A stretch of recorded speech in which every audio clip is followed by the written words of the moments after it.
আসসালামু আলাইকুম বন্ধুরা, তোমরা সবাই কেমন আছো? আশা করি খুব খুব ভালো আছো। আমিও ভালো আছি, সুস্থ আছি, আলহামদুলিল্লাহ। আবারও চলে এসেছি আমি দুষ্টু মিষ্টি আমার লাইফস্টাইল ভিডিও তোমাদের সঙ্গে শেয়ার করতে। সকলকে জানাই আরও একটি নতুন ভিডিওতে স্বাগত এবং অনেক অনেক ভালোবাসা। আশা করছি আজকের ভিডিওটা তোমাদের খুব খুব ভালো লাগবে, পুরোটার সঙ্গে জুড়ে থাকো। আজ আমরা চলে এসেছি কলকাতার সবচেয়ে আইকনিক জায়গাগুলোর মধ্যে একটি, ভিক্টোরিয়া মেমোরিয়াল।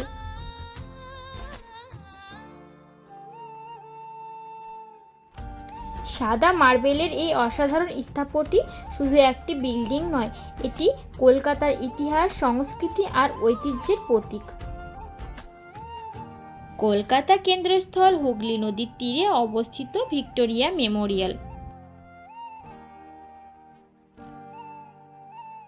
এই ভিক্টোরিয়া মেমোরিয়াল নির্মাণ করা হয়েছিল ব্রিটিশ রানী কুইন ভিক্টোরিয়া এর স্মৃতিতে।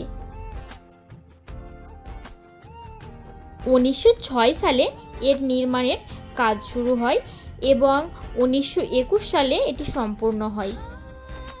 এই স্মৃতিসৌধটি ডিজাইন করেছিলেন বিখ্যাত স্থপতি উইলিয়াম ইমারসন। এটি ইন্দো সারাসনিক আর্কিটেকচারের একটি দুর্দান্ত উদাহরণ, যেখানে মুঘল এবং ইউরোপীয় স্টাইলের মিশ্রণ দেখা যায়।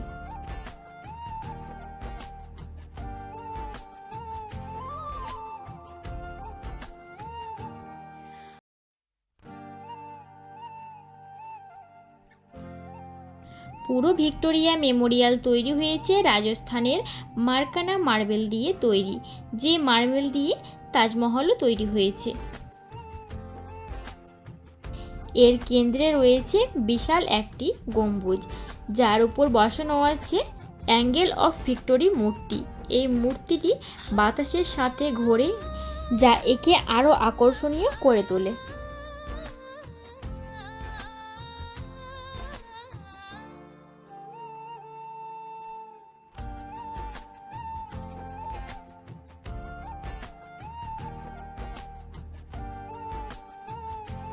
ভিক্টোরিয়া মেমোরিয়ালের চারপাশে রয়েছে বিশাল সবুজ বাগান, যা শহরের ব্যস্ততার মধ্যেও এক টুকরো শান্তির জায়গা।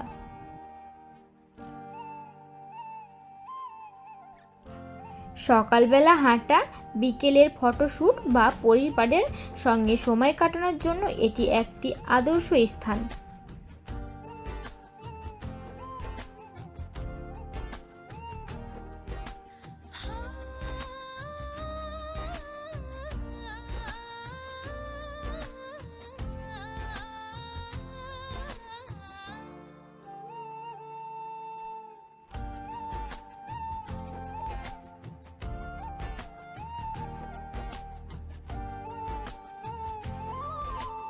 সন্ধ্যার পর এখানে শুরু হয় মনোমুগ্ধকর লাইট অ্যান্ড সাউন্ড শো, যেখানে কলকাতার ইতিহাসের গল্পের মাধ্যমে তুলে ধরা হয়। এছাড়াও ভিতরে রয়েছে একটি সমৃদ্ধ মিউজিয়াম, যেখানে ব্রিটিশ আমলের অসংখ্য পেন্টিং, ভাস্কর, অস্ত্র এবং ঐতিহাসিক দলিল সংরক্ষিত আছে। এখানে আপনি দেখতে পাবেন লর্ড কার্জনের উদ্যোগে তৈরি হওয়া এই স্মৃতিসৌধটির নানা ইতিহাস।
এছাড়াও ভারতের স্বাধীনতার আন্দোলনের নানা গুরুত্বপূর্ণ মুহূর্তের চিত্র এখানে তুলে ধরা হয়েছে।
আপনি যদি কখনও কলকাতায় আসেন তাহলে অবশ্যই ভিক্টোরিয়া মেমোরিয়াল ঘুরে যেতে পারেন। তো এই ছিল আমার আজকের ভিডিওটা ভালো লাগলে অবশ্যই একটি লাইক করে দেবেন এবং কমেন্ট করে আপনাদের মতামত জানাতে ভুলবেন না। এবং ভিডিওর কোথাও কোনো অংশে কোনো ভুল ত্রুটি হয়ে থাকে তাহলে সকলেই ক্ষমা সুন্দর দৃষ্টিতে দেখবেন। আর হ্যাঁ, একটি শেয়ার করে অন্যকে দেখার সুযোগ করে দেবেন। এই রকম নিত্য নতুন ভিডিও দেখতে চাইলে, আমার লাইফস্টাইল ভিডিও দেখতে আগ্রহী হলে অবশ্যই চ্যানেলটাকে সাবস্ক্রাইব করে পাশে থাকবেন। তো ভিডিওটা আর বেশি বড় করছি না, আজকের মতো বিদায় নিচ্ছি। আমি দুষ্টু মিষ্টি, দেখা হচ্ছে পরবর্তী একটি ভিডিওতে। ততক্ষণের জন্য সবাই ভালো থাকবেন, সুস্থ থাকবেন আর আমাদের জন্য বেশি বেশি করে দোয়া করবেন। আসসালামু আলাইকুম, আল্লাহ হাফিজ, ফি আমিন আল্লাহ।